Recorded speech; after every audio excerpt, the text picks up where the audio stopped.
Hey everybody. Well, time for another project. Sorry about that. My throat just felt like I needed a drink or something there for a minute. Anyway, what I'm working on today is I'm doing an alignment job on the Jeep that you may have seen in another video. So this is the Rubicon. It gets a lot bigger in the garage. This currently has a 2.5 inch lift on it. The springs are rough country. Got the adjustable Rancho shocks, sway bar disconnects. Got another rod in there. Steering dampener. So now it's time to do an alignment.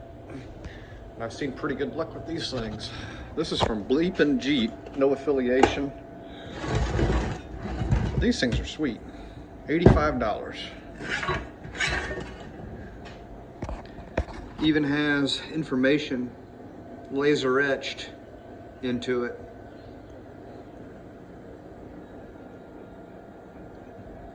I'm very happy with this. I think I spent about $85 on these directly from Bleepin Jeep shipped.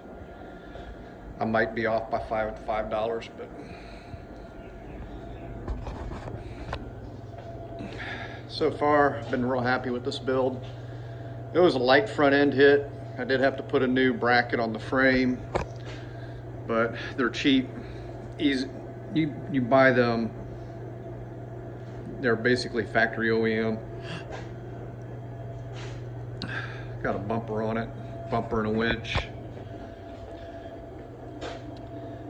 I don't get too crazy. I just want to do mild overlanding, but also be self-sufficient if something should happen. I can winch, get onto a tree with a tree saver. Make sure it doesn't hit the car next door.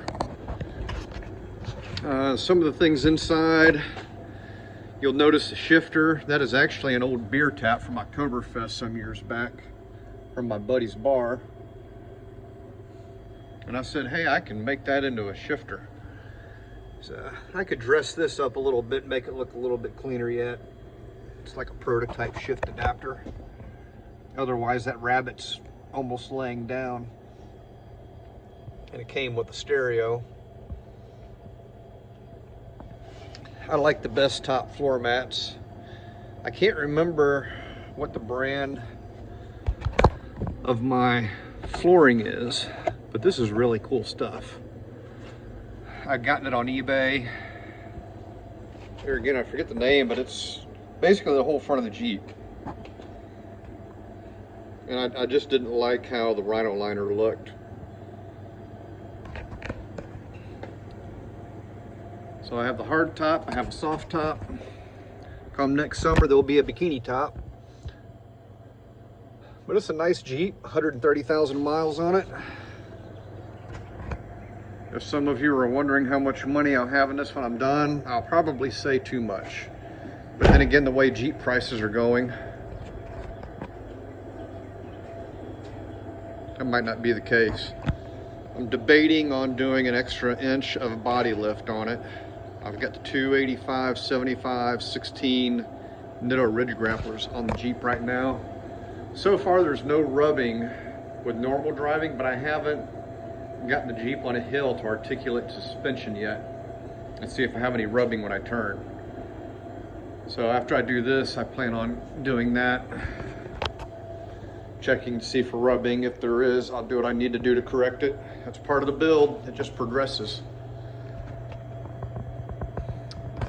But I love this Rubicon. The lockers work. Just a really nice Jeep. No rust.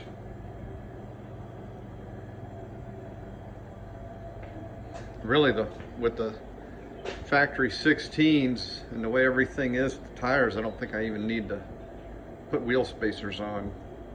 I really don't like it when you get out past the fender flares, which I could put other fender flares on. But we'll see. It's a work in progress. So this is an idea of what we got going on. Get bolts on to your hubs.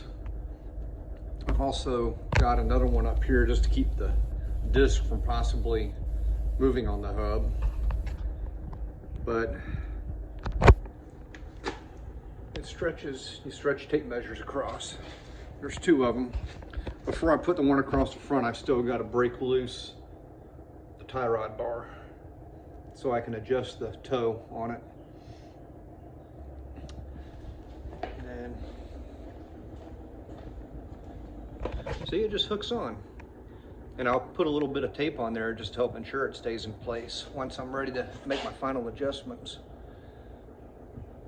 I mean, this is pretty close how, this is pretty cool how he even has the information on here.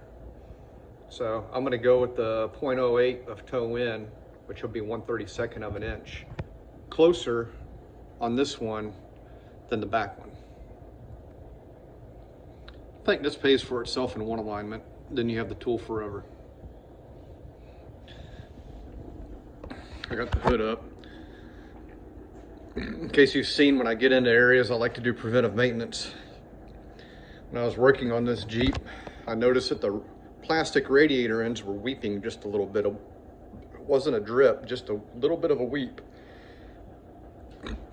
So I thought, well, time for an aluminum radiator.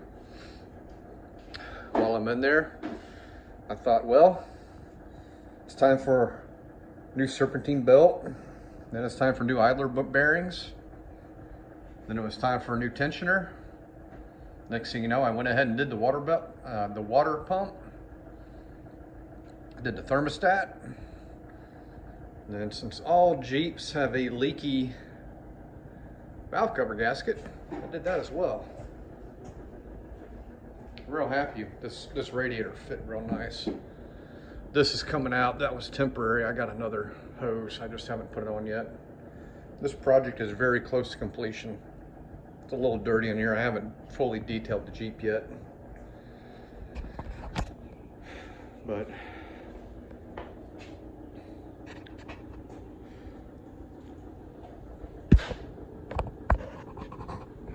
it's something how these Chrysler products, depending on how you hold the angle, paint colors will match and not match from one panel to the other. Even though some of this area was painted at the same time. This is both new paint, this is old. But it's weird because in this light, this looks different from this. Chrysler products, never the greatest on their paint colors. Well, let's get back to the alignment. So here we are. For the last hour, this bar has fought me.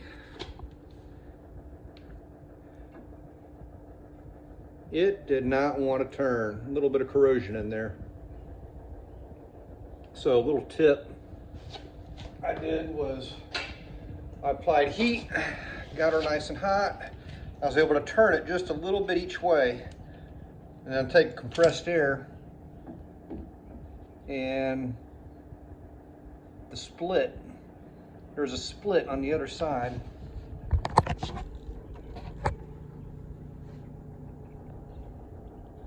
That split, I would blow compressed air into as I was able to get it to turn. And after a couple of revolutions, I just kept turning it with the compressed air on it. Helped blow a lot of that rust that was getting crunched up out of there. And I had to start with this side. Then after that, then I was able to do the other side. So now I can put all this back together.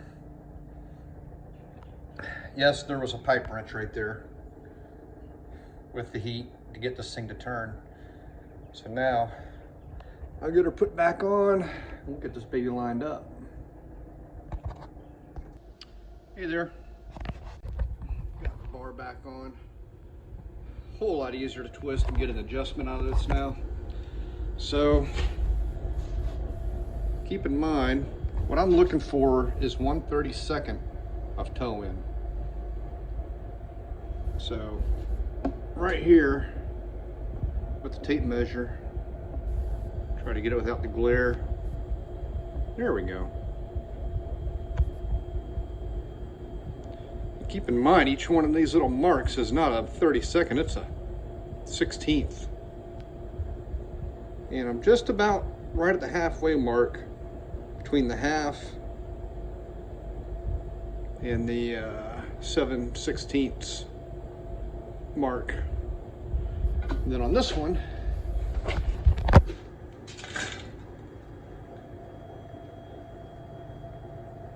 there we go, right about on that half. And give it just a smidge more. This gives you an idea of how to use this. This is freaking clever, I love it. I mean, you can really fine tune these things. And if I don't like it, well, I can come in here and set it the way I want it. Make an adjustment if I need to, give it more toe in if I need. I think for what I'm doing, mostly street driving, watched another video, somebody doing the same thing as well, and they were going with a 32nd. So,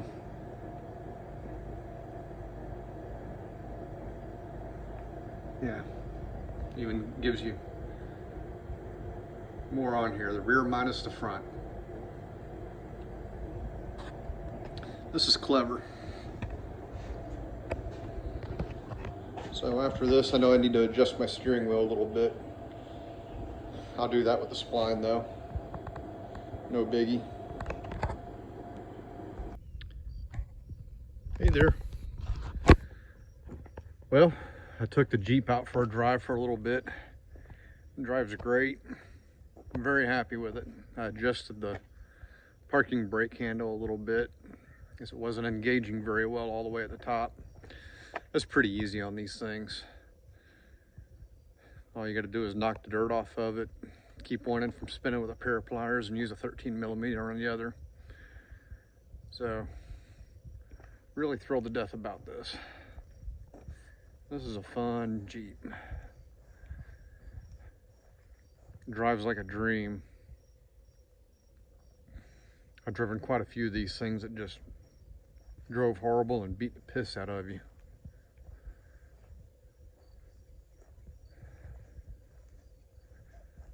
And last but not least, I do have a bumper coming in. And that way I can put the spare tire on the back. Currently the spare tire won't clear the bumper. It actually mounts up okay. I'll probably space the spare tire carry out with just a couple of stainless washers on around each hole. That's really all it needs.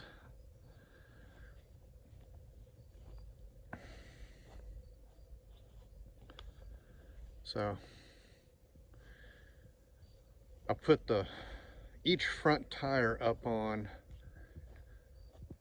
there's a wheel and some wood blocks. Drove it up. Got to articulate the suspension. I was honestly surprised how much room I had. I thought it would be really close. So we'll see how she does on some trails. If I have to do anything, I'd probably just do an extra 1 inch of body lift on it and call it a day. But so far it looks good. Also, I want my wife to be able to get into the Jeep. As it is now, she's gonna have to hop up. She doesn't have the long legs I have. So, anyways, if you like my video, like and subscribe. There'll be more coming. More coming with the Vet. I actually drove it down the road today.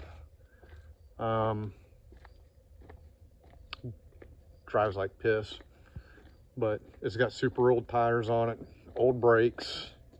The right front brake seems to hold better than the front left. I mean, this is typical to be expected out of a car that sat for 20 years. And I'm going to replace, I haven't done the cap and rotor yet. I didn't do that the other day. So I need to do that, and I've got some plug wires coming. I'll see how that does. So anyway, check back, and thank you for watching.